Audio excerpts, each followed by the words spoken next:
Mayabay-abak mga ka-chefy! Ang ganda ng umaga. Ayan, paggising sa umaga, merong Instagrammable na Mount Arayat. Magpakain muna tayo ng bibi. Tapos magdilig tayo ng kalamansi, merong mangga dyan, puno ng saging, kalamansi, may avocado, at iba-ibang fruit-bearing trees. Maaliwalas at presko yung hangin dito sa Arayat.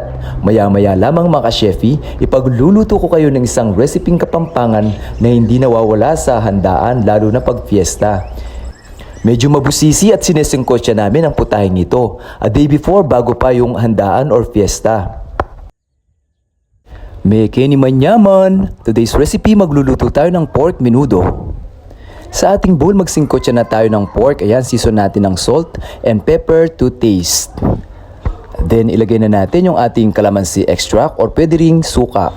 Then, ilagay na natin yung ating soy sauce. Ilagay na rin natin yung ating sliced garlic and onion. Ilagay na rin natin yung bay leaf. Yan, haluin lang natin mga ka-chefy. Sa ating bowl, siningkot siya rin natin yung atay ng baboy, ng salt and pepper to taste, toyo. Meron tayong calamansi extract, bay leaves, slice of garlic and onion. Sa ating kaway, lagyan na natin yung ating nasingkotsang baboy. Yan, isimmer natin at medyo palambutin. Yan, haluin lang natin mga ka-chefy at takpan. Sa isang kawa naman, palambutin na rin natin at simmer natin yung ating atay ng baboy na nasingkotsa. Yan, simmer lang natin mga ka-chefy. Pag halfway na at lumabas na yung liquid ng ating pork, patayin muna natin yung ating kalan. Ganun din sa atay ng baboy. Sa isa pang pan, prituin muna natin yung ating sliced carrots and patatas hanggang sa mag-slightly brown or golden brown.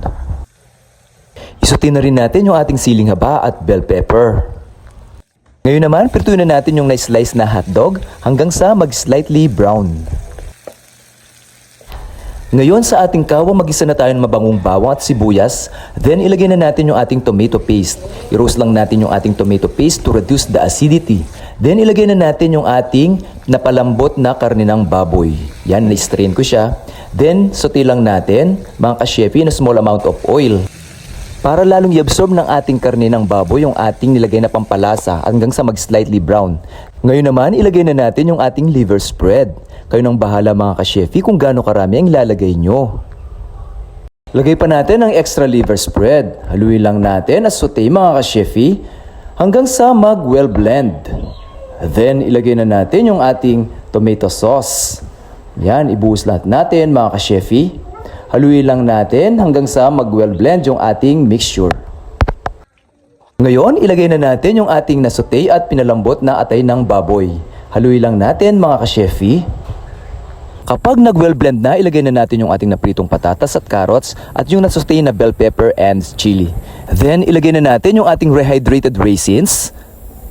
Sunod natin ilalagay yung ating green peas.